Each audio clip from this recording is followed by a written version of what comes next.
পবিত্র ঈদুল আজহা উপলক্ষে চাঁপাইনবাবগঞ্জে 1000 অসহায় ও দুস্থ পরিবারের মাঝে ঈদ উপহার হিসেবে নগদ অর্থ বিতরণ করেছেন সংসদ সদস্য নুরুল ইসলাম বুলবুল।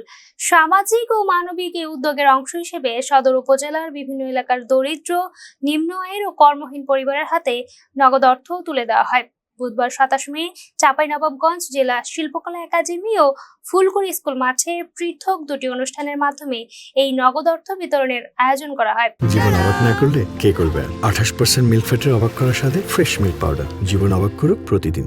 এ সময় উপস্থিত ছিলেন সাবেক সংসদ সদস্য লতিফুর রহমান, বাংলাদেশ জামায়াতে ইসলামী চাঁপাইনবাবগঞ্জ জেলা আমির আবু জাফর গিফারি, চাঁপাইনবাবগঞ্জ পৌরসভার সাবেক মেয়র নজরুল ইসলাম, বাংলাদেশ জাতীয়তাবাদী দল বিএনপি চাঁপাইনবাবগঞ্জ পৌরসভার সাধারণ সম্পাদক ইসমাইল বিশ্বাস ও স্থানীয় জামায়াতের নেতাকর্মীরা।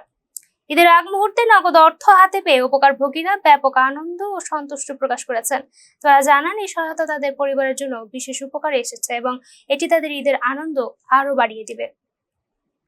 ইমু Akter Mahira, face the people.